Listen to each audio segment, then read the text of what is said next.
ॐ वसुदेवसुतं देवं कंसचाणूरमर्दनं देवकी परमानन्दं कृष्णं वन्दे जगद्गुरुं कृष्णं वन्दे जगद्गुरुं।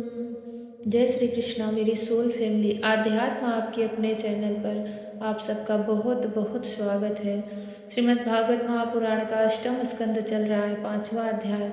देवताओं का ब्रह्मा जी के पास जाना और ब्रह्मकृत भगवान की स्तुति।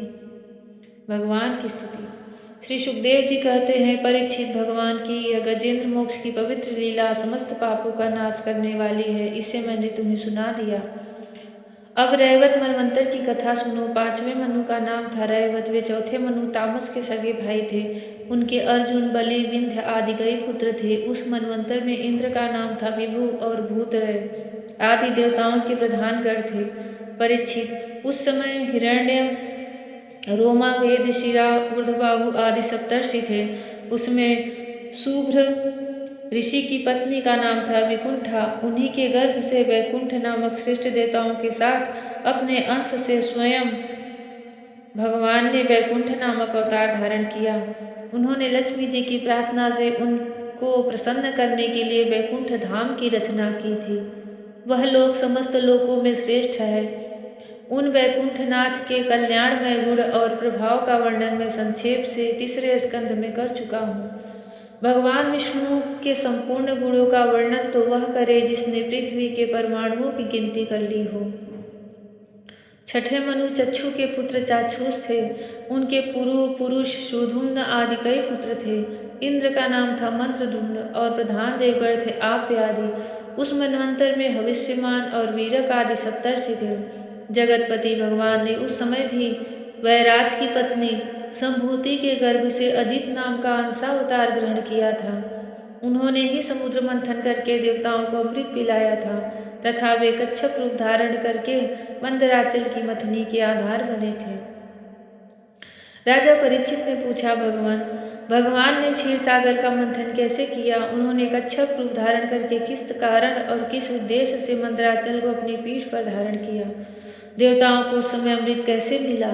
और भी कौन कौन सी वस्तुएं समुद्र से निकली? भगवान की यह लीला बड़ी ही अद्भुत है, आप कृपा करके अवश्य सुनाइए।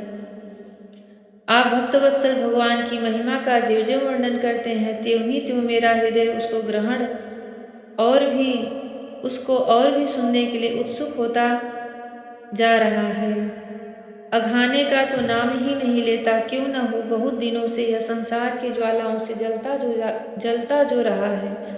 सूत जी ने कहा, सौनकादि ऋषियों, भगवान श्री सुखदेव जी ने राजा परीक्षित के इस प्रश्न का अभिनंदन करते हुए भगवान की समुद्र मंथन लीला का वर्णन आरंभ किया। श्री सुखदेव जी कहते हैं, परीक्षित, यह प्रसंग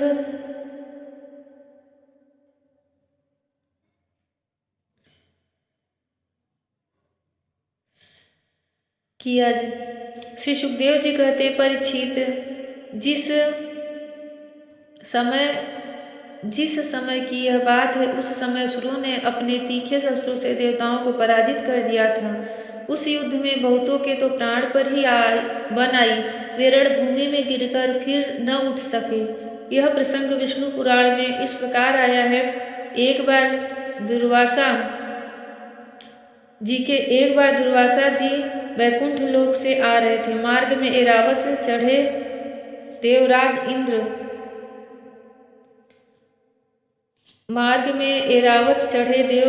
इंद्र मिले। उन्हें त्रिलोकाधिपति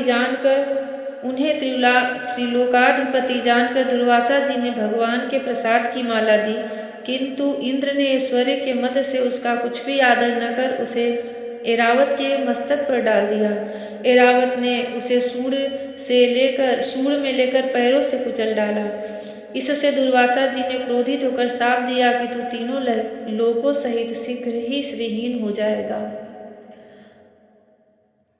दुर्वासा जी के शाप से तीनों लोक और स्वयं इंद्र भी श्रीहीन हो गए थे। यहाँ तक कि यज्ञ यागादि धर्म कर्मों का भी लोप हो गया था। यह सब दुर्दशा देखकर इंद्र, वरुण आदि देवताओं ने आपस में बहुत कुछ सोचा विचारा, परंतु अपने विचारों से वे किसी निश्चय पर नहीं पहुंच सके।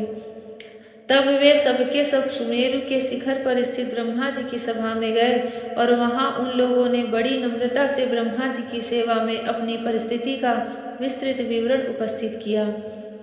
ब्रह्मा जी ने स्वयं देखा कि इंद्र, वायु आदि देवता श्रीहीन एवं शक्तिहीन हो गए हैं। लोगों की परिस्थिति बड़ी विकट संकटग्रस्त हो गई है और असुर इसके विपरीत फल फूल रहे हैं। समर्थ ब्रह्मा जी ने अपना मन एकाग्र करके परम पुरुष भगवान का स्मरण किया। फिर थोड़ी देर रुककर प्रफुल्लित मुख से देवताओं को संबोधित करते हुए कहा, देवताओं, मैं शंकर जी तुम लोग तथा असुर, दैत्य, मनुष्य, पशु, पक्षी, वृक्ष, स्वेदज आदि समस्त प्राणी जिनके विराट रूप के एक अत्यंत स्वल्पाति स्वल्प अंश से रचे गए हैं, हम लोग उन अविनाशी प्रभु की ही शरण ग्रहण करें। यद्यपि उनकी दृष्टि में न कोई वध का पात्र है और न रक्षा का, उनके लिए तो न कोई उपक्षणी है और न कोई आदर का पात्र ही, फिर भी सृष्टि, स्थिति और प्रलय के लिए समय समय पर वे रजोगुण, सत्वगुण, तमोगुण को स्वीकार किया करते हैं। उन्होंने इस समय प्राणियों के कल्याण के लिए सत्वगुण को स्वीकार कर रखा है, इसलिए यह जगत की स्थिति और रक्षा का अवसर है।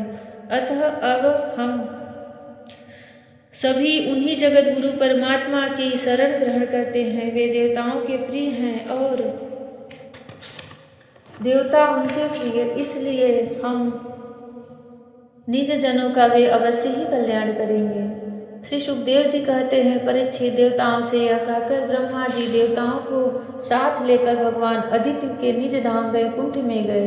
वह धाम तमोमयी प्रकृति से परे है। इन लोगों ने भगवान के स्वरूप और धाम के संबंध में पहले ही बहुत कुछ सुन रखा था, परंतु वहां जाने पर उन लोगों को कुछ दिखाई न पड़ा। इसलिए ब्रह्मा जी एकाग्र मन से वेदवाणी के द्वारा भगवान की स्तुति करने लगे। ब्रह्मा जी बोले, भगवान आप निर्विकार, सत्य, अनंत, आदि पुरुष, सबके हृदय में अंतर्यामी रूप से विराजमान, अखंड एवं अतर्क्य है। मन जहाँ जहाँ जाता है वहाँ वहाँ आप पहले से ही विद्यमान रहते हैं। वाणी आपका निरूपण नहीं कर सकती। आप समस्त देवताओं के आराधनीय और स्वयं प्रकाश हैं। हम सब आपके चरणों में नमस्कार करते हैं। आप प्राण, मन, बुद्धि और अहंकार के ज्ञाता हैं। इंद्रियां और उनके विषय दोनों ही आपके द्वारा प्रकाशित होते हैं। अज्ञान आपका स्पर्श नहीं कर सकता। प्रकृति के विकार, मरने जीने वाले शरीर से भी आप रहित हैं। जीव के दोनों पक्ष, अविद्या और विद्या, आप में बिल्कुल ही नहीं है। आप अविनाशी और सुख स्वरूप हैं।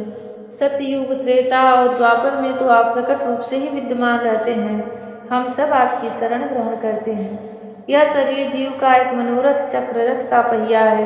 10 इंद्रिय और 5 प्राण, ये 15 इसके अरे हैं। सत्व, रज और तम, ये 3 गुण इसकी नाभि हैं। पृथ्वी, जल, तेज, वायु, आकाश, मन, बुद्धि और अहंकार, ये 8 इसमें नेमी है। पहिए का घेरा है। स्वयं माया इसका संचालन करती है और यह बिजली से भी अधिक शीघ्रगामी है। इस चक्र के धुरे स्वयं परमात्मा, वे ही एकमात्र सत्य हैं। इस चक्र के धुरे हैं स्वयं परमात्मा, वे ही एकमात्र सत्य हैं। हम उनकी शरण में हैं, जो एकमात्र ज्ञान स्वरूप प्रकृति से परे एवं अदृश्य हैं, जो समस्त वास्तुओं के मूल रूप में स्थित अव्यक्त है और देश काल अथवा वस्तु से जिनका पार नहीं पाया जा सकता, वही प्रभु इस जीव के हृदय में अंतर्यामी रूप से विराजमान रहते हैं। विचारशील मनुष्य भक्ति योग के द्वारा उन्हीं की आराधना करते हैं। जिस माया से मोहित होकर जीव अपने वास्तविक लक्ष्य अथवा स्वरूप को भूल गया है, वह उन्हीं की है और कोई भी उसका पार नहीं पा सकता। परंतु सर्वशक्तिमान प्रभु अपनी उस माया तथा उसके गुणों को अपने वश में करके समस्त प्राणियों के हृदय में समभाव से विचरण करते रहते हैं। जीव अपने पुरुषार्थ से नहीं, उनकी कृपा से ही उन्हें प्राप्त कर सकता है। हम उनके चरणों में नमस्कार करते हैं। यूँ तो हम देवता एवं ऋषिगण भी उनके परम प्रिय सत्वमय शरीर से ही उत्पन्न हुए हैं, फिर भी उनके बाहर भीतर एक रस प्रकट वास्तविक स्वरूप को नहीं जानते। तब रजोगुण एवं तमोगुण प्रधान असुर आदि तो उन्हें जान ही कैसे सकते हैं। उन्हीं प्रभु के चरणों में हम नमस्कार करते हैं। जय श्री कृष्ण। जिस वैकुंठ धाम की महिमा देवता और ब्रह्मा जी सुने भर थे, देखे नहीं थे, आज वहाँ पहुँच करके भी नहीं वहाँ उन्हें कुछ नहीं दिखाई दिया। फिर ब्रह्मा जी वेद स्तुति कर रहे हैं ताकि वैकुंठ उनके सामने प्रकट हो। भगवान श्री हरि सब में व्याप्त हैं, फिर भी अदृश्य रहते हैं। आज देवता और ब्रह्मा जी भी उन्हें देख नहीं पा रहे हैं, सिर्फ स्तुति के द्वारा उन्हें रिझाने की प्रयास कर रहे हैं। भगवान श्री कृष्ण स्तुति से जितने जल्दी जितने शीघ्र प्रसन्न होते हैं, किसी भी बड़े बड़े यज्ञों से पूजा तपस्या से उतने शीघ्र प्रसन्न नहीं होते जैसे वे स्तुति से होते हैं। और वेद स्तुति से तो भगवान शीघ्र ही अपने साक्षात श्री विग्रह के साथ प्रकट हो जाते हैं। भगवान श्री कृष्ण हम पर अपनी करुणामयी दृष्टि बरसाएं, हम सबका यह निर्विघ्न श्रीमद्भागवत महापुराण पूर्ण कराएं। राधे रानी की कृपा हम पर हमेशा बरसती रहे। जय श्री कृष्ण। राधे राधे। जय श्री कृष्ण। हरि ओम।